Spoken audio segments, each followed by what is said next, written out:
안녕하세요. 우선 이준섭이라고 하고요. 정말 굉장히 오랜만에 이런 미럽 자리에 참석을 하게 된 것 같습니다. 이게 경력이 쌓여가고 나이가 이제 좀 들어가면서 예전에 이제 저와 같은 고민을 하시는 분들에게 어떤 도움이 될 수 있을까 항상 고민을 하고 살았는데 이렇게 좋은 기회를 주신 대표님께 다시 한번 감사드리고요. 오늘 시간을 통해서 뭐 다른 분들도 이제 또 다른 꿈을 키워나가실 수 있는 조그마한 자리가 됐으면 좋겠다는 생각을 합니다. 뭐 그 경력에서도 아까 뭐 대표님이 말씀하셨지만 뭐 스페이스X 얘기가 주가 되지는 않을 것 같고요. 뭐 전반적인 그동안에 제가 미국에서 쌓았던 커리어, 그다음에 제 가치관, 뭐 그런 부분들에 대해서 좀 설명을 하는 자리가 될 것 같고요. 그러면 좀 시작을 해보도록 하겠습니다. 우선 제 소개부터 드리는 게 맞을 것 같은데요. 한국에서 학부하고 대학원을 졸업했고요. 대학원에서는 데이터 마이닝 이론 관련해가지고 좀 관심 있게 공부를 해왔었습니다. 이후 이제 보시는 것처럼 한국에서는 삼성 SDS 금융 개발 부서를 거치고 엔ኳ 컨설팅에서는 데이터 관련된 컨설팅 및 뭐 대용량 데이터베이스 솔루션에 대한 강의를 좀 했었고요. 좀 이따 어떻게 왔는지에 대해서는 설명을 드리긴 하겠지만 좋은 기회가 있어서 넥슨 아메리카로 이직을 하게 되었고 미국에서의 직장 생활을 시작하게 되었습니다. 그래서 미국에서는 넥슨 아메리카를 거쳐서 뭐 여성분들은 잘 아시겠지만 뭐 Forever 21 지금은 이제 한국에서 사업을 접었죠. 온라인만 계속 하는 것 같은데. 그리고 한국의 뭐 신용평가 회사하고 비교할 수 있을 것 같은데요. 북미에서는 뭐 집을 렌트, 뭐 사거나 뭐 차를 사거나 뭐 대부분의 모든 것들이 이제 크레딧 스코어가 필요하게 됩니다. 북미에는 총 3개의 크레딧 브로우가 있는데 이런 신용평가 회사가 있는데 그 중에 이제 가장 큰 회사인 엑스페리언에서 일을 했었고요. 뭐 이후에는 뭐 아까 대표님도 말씀해 주셨던 것처럼 스페이스X를 거쳐서 지금은 다시 넥슨 아메리카에서 BI와 플랫폼 개발을 리딩을 하고 있습니다. 현재 담당하고 있는 업무를 뭐 좀 더 상세하게 말씀을 드리면 비즈니스 인텔리전스, 뭐 BI 쪽에서는 데이터 엔지니어, 데이터 분석, 데이터 사이언스 업무로 이렇게 나누어서 리딩을 하고 있고요. 플랫폼 쪽은 한국하고 일본을 제외한 넥슨 게임을 위한 그 멤버십, 빌링, 뭐 프론트엔드 그리고 관련 부가 서비스를 포함해서 런처 시스템의 개발과 운영을 리딩을 하고 있습니다. 네, 여기서 한 가지 말씀드리고 싶은 게 있는데요. 뭐 이 제 경력에서도 보신 것처럼 넥슨은 사실은 이제 주재원 제도가 없습니다. 우선은 현지 채용을 갖다가 우선을 하고 있고요. 물론 이게 기회가 0%라고 말씀드리기는 어렵긴 하겠지만 특별한 케이스가 아니면은 사실은 주재원으로 주재원 그 제도 자체가 오픈되어 있지는 않다는 말씀부터 먼저 드리고 싶습니다. 보시다시피 이 학부 대학원을 거치면서 데이터가 굉장히 저는 그때부터 좋았고요. 그 당시부터 파워 오브 데이터를 믿었고 지금도 여전히 데이터가 세상을 바꿀 수 있다라는 믿음을 가지고 뭐 그리고 또 관련해서 부가적으로 개발에도 관여를 하다 보니까 지금 여기까지 오게 된 것 같습니다. 요번에 이걸 정리를 하면서 정리를 하다 보니까 벌써 한 20여 년 정도가 되는 것 같더라고요. 좀 넘는 것 같나? 네, 그런 것 같고요. 그래서 뭐 제 경력 소개는 간단하게 이 정도로 하고 그러면 저는 왜 이제 한국에서 미국으로 오게 됐는지부터 그리고 어떤 과정을 거치게 됐는지부터 간략하게 제 기준으로 한번 이야기를 드려보도록 합니다. 하고자 합니다. 오늘 주제는 우선 주제인데요. 오늘 주제는 우선 간략하게 4가지 주제를 좀 이야기를 했으면 했는데요. 첫 번째는 뭐 저의 과정, 그 다음에 두 번째는 제가 어떻게 커리어를 빌드해 왔는지, 그 다음에 채용, 그 다음에 마지막으로 이제 좀 더 이야기를 이제 당부드리고 싶은 부분에 대해서 좀 이야기를 드리고자 하는데요. 처음에 이 대표님께 먼저 질문을 받아서 여러분들이 궁금하시는 점을 갖다가 기준으로 이야기를 나눴으면 좋겠다고 말씀드렸는데 질문이 많지 않을 것 같다고 얘기를 하시더라고요. 그리고 이전 세션들, 이전 미드업 같은 거 보면 굉장히 이제 조용하신 것들을 좀 많이 볼 수 있었는데요. 제가 처음으로 제안드리고 싶은 거는 이제 이 미드업을 시작하기 전에 제안드리고 싶은 거는 질문하시는 거를 좀 두려워하지 않으셨으면 좋겠어요. 이 자리에 오신 이유가 또 다른 꿈을 꾸기 위해서 오신 것이고, 뭐 오신 것이라면 더욱더 그럴 것 같은데요. 뭐 소위 사람들이 말하는 대로 잘 듣는 거 굉장히 중요한 거 맞습니다. 그러나 자기의 의견을 내비치지 않으시면 굉장히 수동적으로 미칠 수 있고요. 다양한 인종이 일하고 있는 미국의 업무 환경에서는 이러한 샤이한 것들을 갖다가 한국의 문화라고 이해시킨다는 거는 사실은 웬만해서는 쉽지는 않은 일인 것 같습니다. 제가 드리고 싶은 첫 번째 제안은 오늘부터라도 의견을 좀 많이 내주시고 그다음에 합리적인 질문을 하시는 그런 첫날이 됐으면 좋겠습니다. 아까 뭐 스페이스X 얘기를 잠깐 해주셨는데 일론 머스크가 주기적으로 이제 주기적으로 타운홀을 열어서 전체 직원들에게 회사의 중요한 사항을 공유하고 질의응답 시간을 주기적으로 갖고 있습니다. 모든 직원이 보고 있는 가운데서 한 사람이 이제 질문을 하더라고요. 굉장히 궁금했었나 봐요. 그 질문이 우리가 생각할 때는 굉장히 좀 터무니없기는 한데 우리가 언제까지 이 회사에서 일했으면 좋겠냐라는 게 질문이었거든요. 그래서 뭐 대답이 굉장히 간단하긴 했죠. 오래오래 일했으면 좋겠고 우리가 저 멀리까지 갈 때까지 같이 일했으면 좋겠다는 게 답이긴 했어요. 근데 그 친구는 어쨌든 그 대답을 듣고 좋아하더라고요. 그래서 질문의 레벨이라는 것 자체가 사실 이제 터무니없는 질문이라는 거를 하면 터무니없는 질문은 뭐라고 할까요? 질문하는 대상에 대한 어떻게 그 고려를 하지 않는 게 되는데 thoughtful한 생각을 이렇게 담은 질문들 같은 경우에는 언제든지 어디서든지 하셨으면 좋겠다는 생각이 좀 듭니다. 그래서 다른 분들과 이제 겹치지 않는 주제를 좀 잡아보았는데 그게 지금 제가 이 페이지에 보여드리는 것처럼 그 네 가지 주제가 된 것 같습니다. 그래서 처음에도 지금 뭐 다시 좀 전에도 말씀드렸지만 뭐 중간중간에도 이게 미덥이잖아요. 미덥은 세션처럼 또는 이렇게 강의처럼 누군가 이야기를 듣기 위해서 모이는 자리가 아니라 서로 의견을 나누는 자리라고 저는 생각을 하거든요. 그래서 중간중간에라도 질문이 있으시면 언제든지 끊고 이야기를 해주셔도 좋고요. 아니면 뭐 채팅보다는 그냥 자기 보이스로 얘기하는 게 더 빠르지 않을까요? 굳이. 뭐 네. 그랬으면 좋겠고 다른 의견이 있으시면 항상 또 같이 논의할 수 있도록 의견 제시해 주셨으면 좋겠습니다.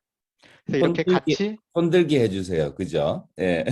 네, 예, 손들기 기능이 있으니까 예, 손들어 주시면 예, 바로 그때 질문하면 좋겠다. 그죠? 예. 네네네. 예. 언제든지 뭐 예.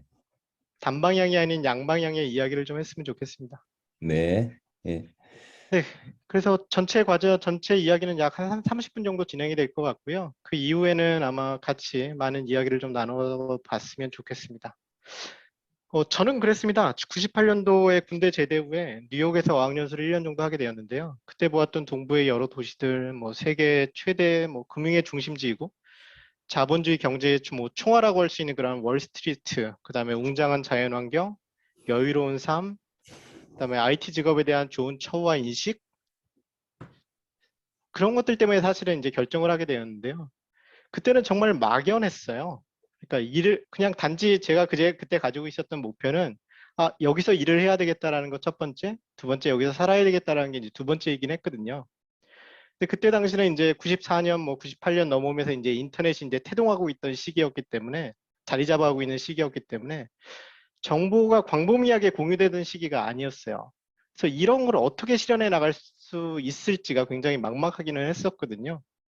그래서 이런 시간을 거치고는 이제 귀국을 하게 되었고, 그때 제가 알고 있는 거는 딱 두 가지가 있었습니다. 첫 번째는 그 당시에는 이제 지금은 그렇게 많이 이제 유명하지 않지만 그 당시에는 이제 지금의 링크드인 같은 그런 사이트죠. 몬스터닷컴이라고 하는 취업 사이트가 존재를 했고요.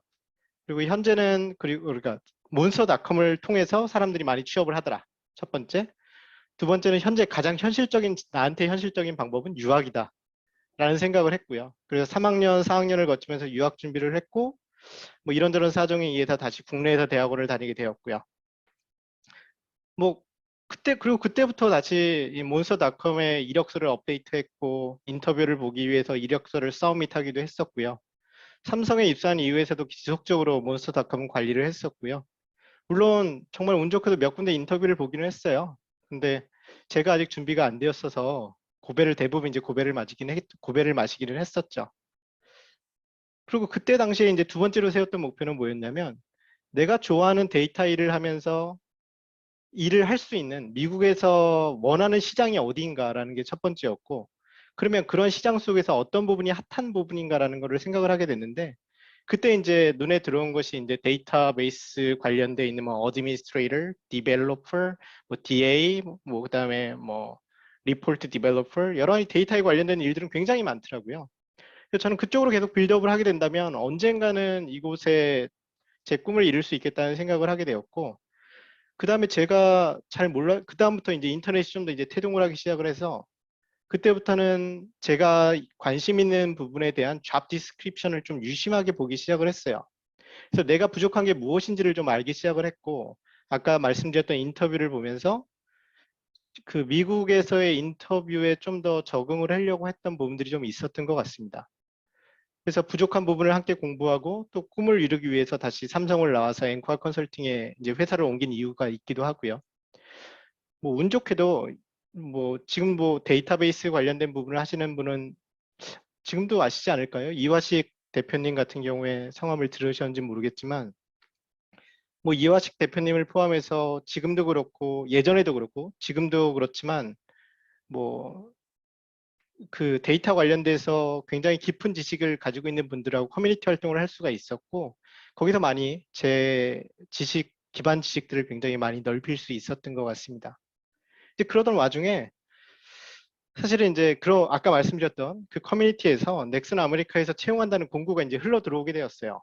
사실은. 그래서 인터뷰 다 거쳤고 그때는 이제 스카이프 이용을 했었죠. 그래서 2008년도 3월에 북미로 넘어오게 되었죠. 그 이후로 이제 다양한 회사들을 경험하고 있고 앞으로도 더 나아가기 위해서 계속해서 노력을 하고 있습니다. 뭐 옆에 보시는 이 그림 같은 경우에는 사실은 그 익스페리안의 뉴욕 오피스 중에 하나인데요. 이제 출장을 가서 사실은 이제 예전엔 저 밖에서 이제 걸어다니던 관광객 또는 하나의 그런 아웃사이더였다라고 하면 그 내 오피스에서 제 자리에서 보는 그 가면은 굉장히 새롭더라고요. 그리고 그게 걸린 게 뭐 짧게 뭐 1, 2년 만에 된 건 아니었고 지금 그 날짜도 보시면 아시겠지만 뭐 2008년부터 생각을 한다고 하더라도 대략 한 10년 정도 걸려서 저기까지 갈 수 있지 않았을까라는 생각을 좀 하고 있습니다. 네. 그래서 그럼 이런 과정과 지금에서 저도 지금도 계속 하고 있는 거지만 제가 어떤 방식으로 또는 아까도 뭐 주리님도 질문을 뭐 그 페이지에서 주셨지만 어떤 가치관을 가지고 저는 제 개인적인 어떤 가치관을 중심에 두고 만들어 왔는지 그런 부분에 대해서 좀 이야기를 좀 나눠보려고 합니다.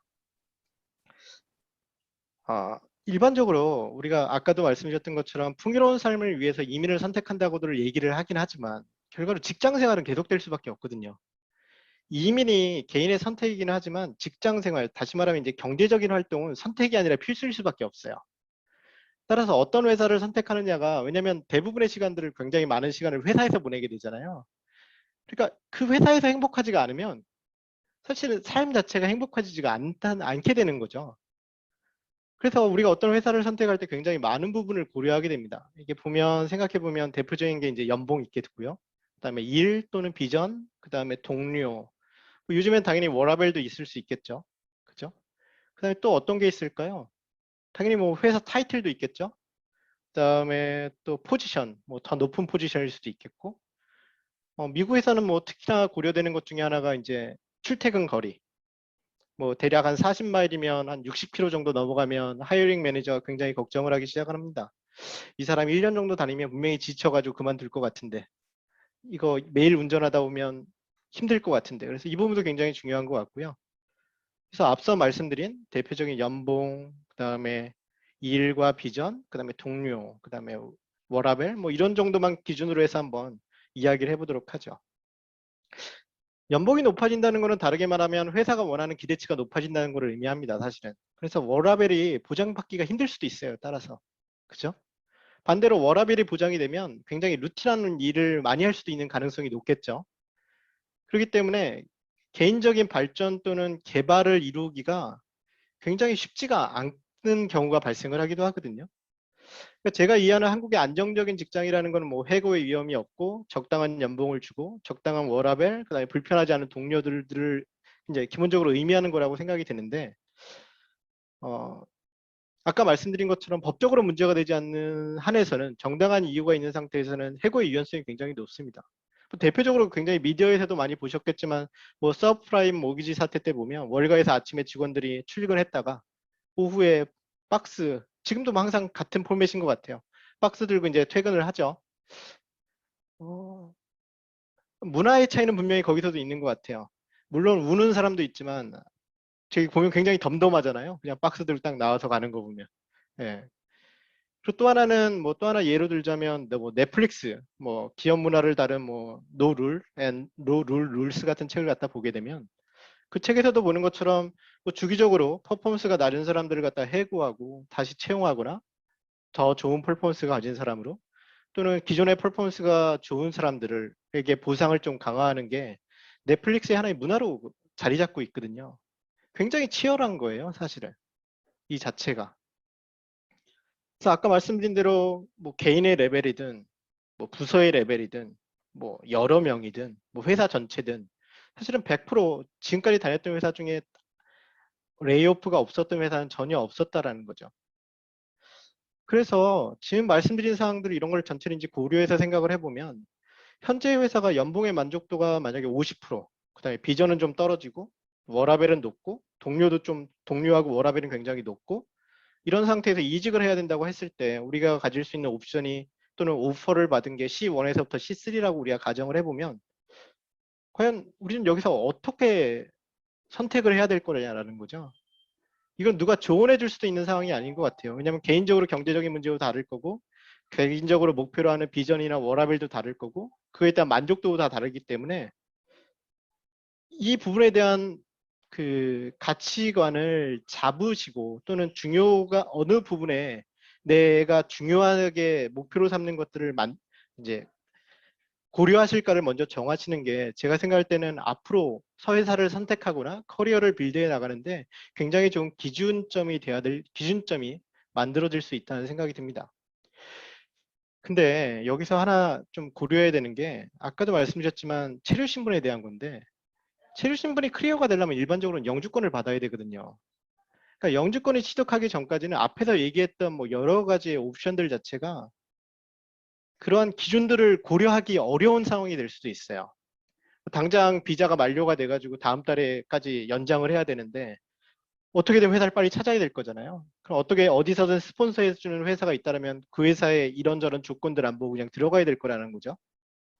그래서 아까 첫 번째 대안 드렸던 것처럼 질문에 대한 부분들이 하나가 있었고 두 번째는 권고 드리고 싶은 거는 앞으로 만약에 이제 미국에 취업을 하시거나 또 다른 기회가 이제 선택 이제 옵션들이 이제 있으시게 되면 가능하면 체류 신분에 대한 스폰서십을 뭐 입사 컨트랙에 명시를 한다거나 최소한 모든 프로세스가 완료될 수 있는 그 예상 기간 동안 회사가 안정적으로 운영될 수 있는 것을 최우선으로 선택하시는 게 우선은 그래야 이제 다음 단계로 넘어가기 위한 스스로의 계획도 세워나갈 수가 있고 내가 생각하는 주요한 가치관에 따라서 내 커리어를 발전시켜 나갈 수 있는 바탕이 될 수 있다고 생각이 들거든요. 그래서 그런 부분들을 좀 더 고려해 보시는 게 어떨까라는 생각이 좀 들고 뭐 저는 다행히 미국으로 넘어올 때 아까 말씀드린 것처럼 체류 신분 프로세스에 대해서 뭐 요구를 했고 확답을 받았고 그리고 다행히 그 당시에는 뭐 다행히 석사학위가 있어서 굉장히 빠르게 이 모든 단계를 거칠 수 있었기 때문에 그 다음 단계들이 좀 더 빠르게 진행될 수 있었던 것 같아요.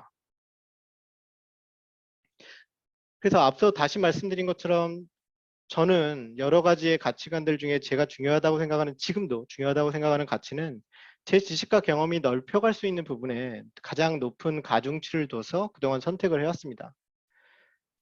뭐 사람 일이야. 그리고 제 계산이 언제나 항상 맞기는 하겠어요. 그래서 항상 100% 성공했다라고 말씀드리기는 어렵겠지만 뭐 비전을 위해서 뭐 토탈 컴펜세이션, 뭐 샐러리를 좀 낮춘 경우도 있었고요. 뭐큰 비전도 있고 큰 비전이 있다고 생각했지만 실제로 담당해야 될 업무는 그렇지 않았던 경우도 있고 여기는 비전도 있고 안정성도 보장됐을 거라고 생각했지만 뭐 그렇지 않은 경우도 있고요.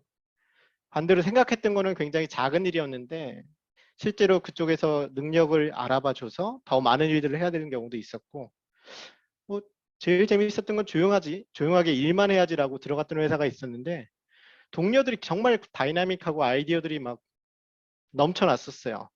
그리고 그 회사 같은 경우에는 일과 노는 것이 굉장히 칼같이 구분돼서 열심히 했었거든요. 일할 땐 정말 열심히 일하고 어, 놀 때는 정말 열심히 놀았어서 굉장히 뭐 다른 여러 인종들이 모여 있긴 했지만 굉장히 끈끈했던 회사도 있고요.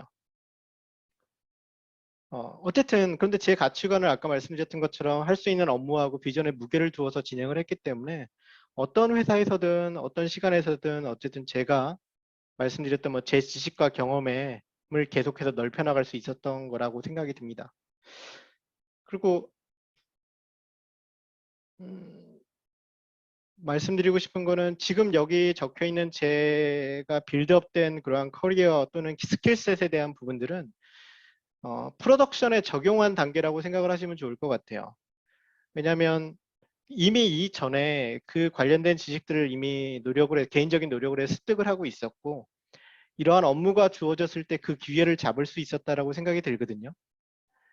그러니까 지금도 저는 올해 목표가 뭐 EDX 같은데 뭐 온라인 코र्스들 제공하는 데 있잖아요. 거기서 제가 목표로 하는 거는 이번 연도에도 3코스 정도를 듣는 게 목표이고요. 지금도 듣고 있고, 그리고 관련돼서 뭐 설티피케이션도 따기는 게 목표이기도 하거든요.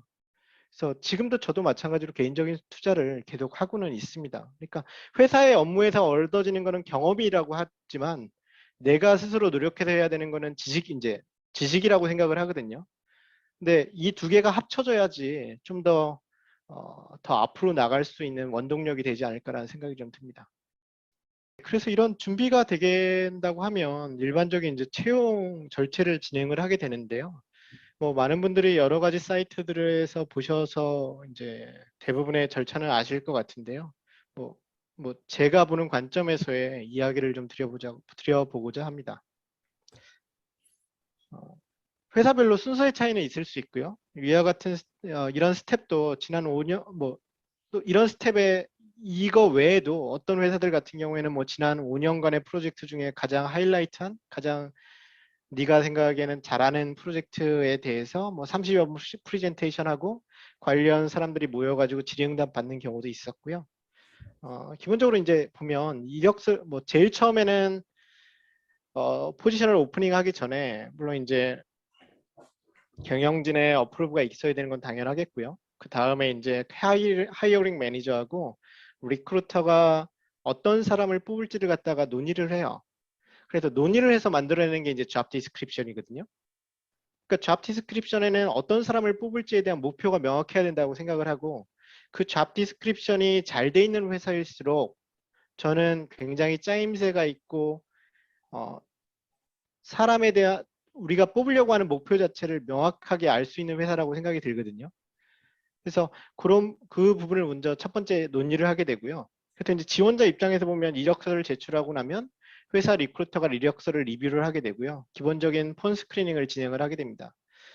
폰 스크리닝에서는 기본적인 경력 또는 적합도 등을 리뷰를 하게 되고, 통과를 하게 되면 하이어링 매니저한테 뭐 리크루터의 피드백하고 더불어서 이력서를 전달하게 됩니다. 뭐 이력서가 마음에 들게 되면 하이어링 매니저가 이력서가 마음에 들게 되면 코딩 테스트 진행하게 되고요. 그 이후에는 이제 포지션마다 좀 달라지기는 해요. 이 라우트 자체가. 왜냐하면 한 팀의 엔지니어들 같은 경우에는 해당 매니저, 그 다음에 해당 팀원들의 그런 피어 인터뷰, 그 다음에 디파트먼트 헤드 인터뷰 정도로 이제 정리를 하게 되고요. 만약 다른 부서와 협업이 많이 필요한 엔지니어거나 뭐 리드, 좀 더 높은 포지션이 되겠죠. 또는 매니저급, 그 다음에 프로젝트 PM들 같이 다른 팀과의 협업이 굉장히 많이 필요한 그 포지션들 같은 경우에는 다른 팀의 의견도 취합하기 위해서 이제 추가적으로 타 그룹에서도 인터뷰를 진행을 하게 됩니다. 뭐 인터뷰는 짧게는 뭐 30분에서 길게는 1시간 정도 진행을 하게 되고요. 예전에 이제 오프라인으로 진행하게 되면 일반적으로 한 3시간, 4시간에서부터 더 길게는 뭐 반나절 넘어가는 경우도 좀 왕왕 있습니다. 레퍼럴 굉장히 중요하죠. 예. 왜냐하면 누군가가 보증을 해서 들어가는 거잖아요. 그렇죠? 그러니까 레퍼럴이 있다면 시작 자체가 좀 더 호의적인 거는 당연히 사실입니다. 근데 그동안 경험을 회사에서 보면 지금도 마찬가지지만 레퍼럴 한 사람은 인터뷰 프로세스에는 참여하지를 못해요. 그러니까 인터뷰를 하지도 못하고 그 다음에 결정에 참여하지를 못해요. 그러니까 좋은 호의를 가지고 시작하는 건 맞는데 기본적으로 모든 프로세스를 통과해야 되는 건 개인적인 목이라는 게 그 개인적인 그 역량인 거고 개인적으로 해결해야 될 문제인 것이지 레퍼럴 이후에 물론 그런 건 있겠죠. 그 사람이 같은 조직에 있는 사람이라면 그 팀의 분위기를 아는 것만으로도 굉장히 중요한 거잖아요. 또 하나는 그 조직이 가지고 있는 문제점을 현재 귀뜻만 들어도 사실은 그 문제를 어떻게 해결할지를 얘기하는 것만으로도 굉장히 좋은 포지셔닝을 할 수는 있거든요. 인터뷰에서. 물론 그런 질문이 나온다면. 그런 면에서는 물론 이제 당연히 이득이 되는 거는 맞고요. 그렇지만 어쨌든 그 부분을 이제 뚫고 지나가야 되는 거는 개인이 해야 되는 문제인 거라는 거는 좀 인식을 하셨으면 좋겠고요. 인터뷰가 끝나게 되면 매니저가 이제 피드백을 받아서 모든 피드백을 받아서 혼자 결정하는 경우도 있고, 저나 아니면 뭐 전 회사, 전전 회사 같은 경우에는 개인적으로 모든 부서원들이 수기를 해서 결정하는 것을 저는 개인적으로는 선호를 합니다. 그래서 전문체가 다 모여 있는 상태에서 지원자의 장단점 이야기하고 우리 팀에 맞는지, 그 다음에 도움이 될지를 논의하고, 가능하면 여러 명의 캔디데이트가 있었을 경우에는 가능하면 만장일치가 될 수 있는 사람을 최우선으로 해서 선택을 하게 됩니다. 뭐 채용 기준은 결정의 기준은 좀 뒤에서 좀 더 다루기로 하도록 하고요. 인터뷰가 끝나게 되면 회사에서는 오퍼를 제공하고, 지원자가 만족하지 못하거나 할 경우에는 추가적인 요구사항을 제시를 하게 되면 회사에서는 카운터 오퍼를 제공을 하게 되고요. 회사에서는 만약에 지원자의 요구사항이 터무니없다라고 하면 뭐 카운터 오퍼를 더 이상 주지 않고 거기서 드랍을 하게 되겠죠. 뭐, 그래서 뭐 그렇게 되고, 모든 것들이 다 억셉이 되면, 수락이 되면, 그 다음에 이제 백그라운드 체크를 마지막으로 하게 되는데요. 백그라운드 체크는 일반적으로 1주에서 2주 정도가 소요가 되게 되고, 백그라운드 체크가 통과했다는 그 이야기를 듣게 되면, 그 다음에 이제 지금 현재 회사에 일반적으로는 2weeks 노티스를 주게 되고요. 그리고 2weeks 이후에 일반적으로 회사를 옮기게 됩니다.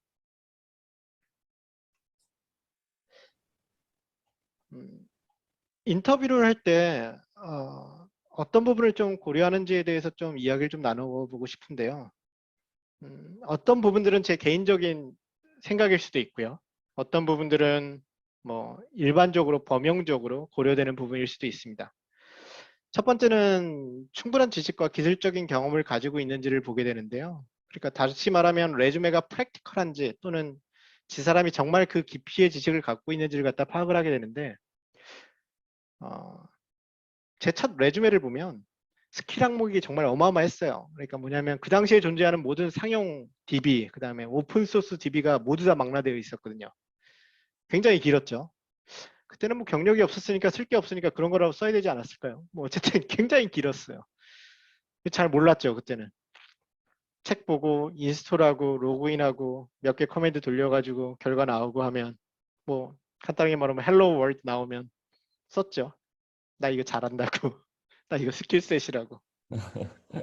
다 지웠죠. 1, 2년 안에 다 지웠죠. 실제 이제 사회생활 하면서. 근데 지금 같은 경우에는 어떤 주제에 대해서 제가 논의를 할 수 있거나 어떤 답변을 줄 수 있을 경우에만 저는 올리기는 해요. 더 이상 어, 뭐라고 할까요? 부풀려서 얘기하지는 않습니다. 괜히 그래봤자 괜히 꼬투리 잡혀서 괜히 엄한 질문 받아서 답변 못한 경우가 태반일 수도 있거든요. 근데 지금도 경력이 굉장히 많은 뭐 시니어급, 리드급, 뭐 메이저급을 뽑아도 지금도 그런 실수를 하는 분들이 굉장히 있어요. 그래서 그런 레주메가 간간히 있기 때문에 반드시 확인하려고 하고요. 과거의 경력도 굉장히 중요한 사항이 되긴 합니다.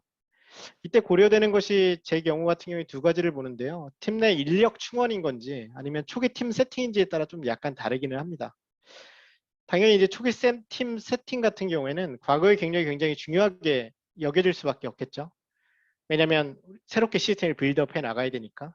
근데 반대의 경우에는 그 다음 줄에 있는 것처럼 새로운 업무를 얼마나 빠르게 습득할 수 있는지에 대해서 좀 무게를 두기도 합니다. 뭐 그렇다고 해서 뭐 인력 충원할 때 과거의 경력을 안 보는 거 뭐 안 본다라고 얘기 드릴 수는 없고요. 당연히 보긴 하는데 뭐 가능하면 좀 더 빠르게 배워나갈 수 있는 사람들을 갖다가 저는 좀 더 무게를 두고 있고요. 그 다음에 있는 것이 이제 B팀하고 부서하고 잘 융합될 것이냐, 뭐 좋은 영향력을 줄 수 있는 사람이야라는 부분인데요. 어떤 통계 자료에서도 보면 굉장히 하이 퍼포머가 있고 거기에 만약에 뭐 투덜거리는 사람이 하나 들어오게 되면 이 하이 퍼포머들이 전부 다 투덜거리는 사람으로 바뀌어 버리거든요. 투덜거리는 사람이 하이 퍼포머로 올라가는 게 아니라. 그렇기 때문에 좋은 팀일수록 굉장히 좋은 사람을 좋은 영향력을 줄 수 있는 사람들은 굉장히 신중하게 뽑아야 된다고 생각을 합니다. 그렇기 때문에 아까 말씀드린 것처럼 모든 팀원들이 동의할 수 있는 사람이 그만큼 그 미스테이크를 줄여나갈 수 있는 방법이 아닐까라는 생각을 하고 있고요. 그다음에 당연히 커뮤니케이션 스킬 중요하겠죠. 그다음에 회사의 목표하고 비전을 함께 발전시켜 나갈 수 있는 사람인지 또는 같은 꿈을 갖고 있는지. 뭐 브리즈월드 같은 경우에는 게임 굉장히 좋아하는 사람만 갈 수 있는 거잖아요. 일반 사람들 잘 안 가잖아요. 일반적으로 기하지 않으면 갈 수 없는 회사. 그다음에 맨 마지막으로 있는 거지만 저도 제일 중요하게 생각하는 게 적극성 또는 독창성 또는 다르게 말하면 뭐 크리에이티브한가라는 부분인데 왜냐하면 예전에는 개발이든 뭐 DB든 뭐든 간에 펑셔널 스펙이 나오고 무엇을 할 것인지를 정해주는 일들을 잘하는 사람들이 이제 되게 이제 좋은 인력이라고 얘기를 많이 해왔는데 왜냐하면 아웃풋이 굉장히 빨리 나오잖아요. 근데 지금은 그거 외에 더 생각되는 부분들은 현재 시스템의 문제점을 파악을 하고 이 문제점을 해결하고 이 문제점을 어떻게 해결할지에 대한 새로운 아이디어를 먼저 낼 수 있는 사람이 더 중요하다고 생각을 하거든요. 그렇기 때문에 이 독창성 또는 크리에이티브한가 이런 부분들이 굉장히 중요하게 저는 생각을 하고 있고요. 스페이스X 같은 경우에는 그런 예도 있었어요. 그러니까 뭐 굉장히 오랜 시간 동안 해결하지 못하는 부분을 갖다가 인턴이 들어와서 몇 개월 만에 해결해 나가고 하는 경우 굉장히 그러니까 뭐라고 할까요? 머리가 굉장히 프레시한 거죠. 굉장히 창의적인 거죠. 아무런 거에 구애받지 않고 아이디어를 빌드업 할 수 있으니까. 그래서 저는 지금도 이 부분을 중요하게 생각을 하고 있고요. 뭐 당연히 이러한 모든 것들을 종합해서 하이어링 매니저의 의견 및 뭐 인터뷰 패널의 그 피드백이 가장 중요하긴 하고요. 아까 말씀드린 대로 모두 동의할 수 있는 사람인가를 판단을 해서 하이어링을 하고 있습니다. 사실 이렇게 2명 정도가 있을 때가 굉장히 어려워요. 하이어링 할 때. 왜냐하면 그리고 또 팀원 내에서 의견이 갈리게 될 경우가 굉장히 힘들기는 한데 좀 시간이 걸리더라도 가능하면 의견을 모아서 채용을 하고 있습니다.